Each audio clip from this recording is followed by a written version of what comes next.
Hello students, this is Professor Dr. Moina Akhtar Mughal. I'm a professor in Dr. M. Kazi Institute of Chemistry, University of St. Jamshedpur. So we were dealing with up till now the different series of classification tests and different type of classification tests we have performed up till now. Now today I'm going to start with test for identifying if your organic compound contains an alcoholic group, right? Alcohol as a functional group, that is, you can represent alcohol by the OH group, a hydroxyl group, right? So there are basically three types of different tests that can be included to identify whether your compound contains an alcohol or not.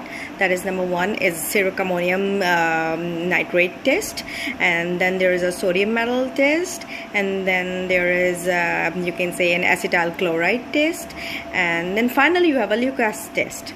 Right, so these are the few tests which are described in your schemes, reaction schemes, and by going through each step you will be easily able to find out whether your compound contains the alcoholic group or not, right? Basically the Lucas test is simply, it tells you about the different three types of alcohols, that is the primary, secondary or tertiary alcohols, right?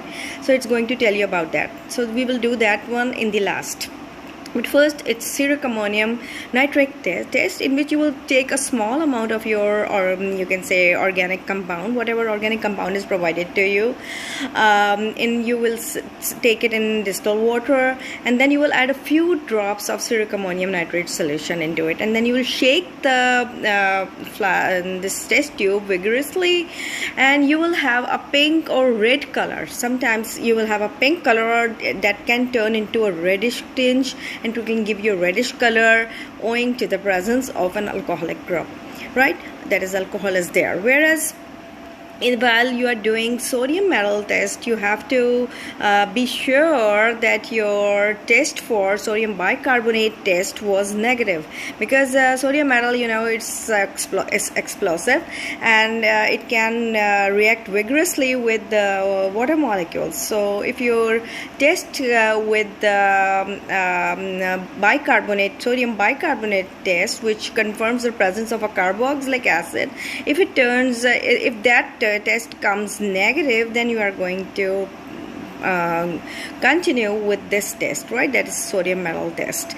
So it's simply a non-hydroxylic solvent you are going to take, plus very small pieces of, you will take sodium metal. You will cut down the sodium metal into very small pieces, and then you will add into it, and then you'll see there is an effervescence, or you can say a series of evolution of gas like things you will observe in the test tube. So let it cease, let it stop, let it cease, or you can say you will observe a brisk effervescence. It will be a brisk effervescence, so it will simply tell you that alcohol is there, right? Alcohol is present.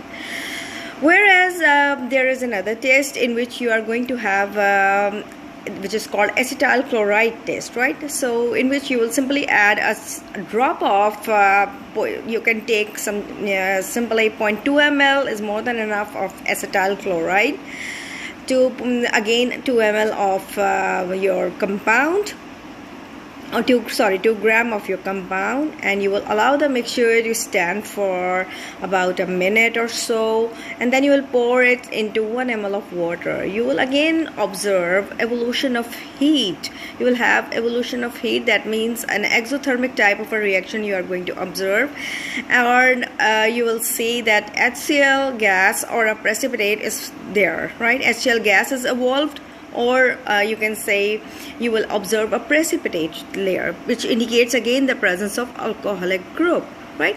So these were the two tests that I have just told you. Now you will come to the Lucas test. Now Lucas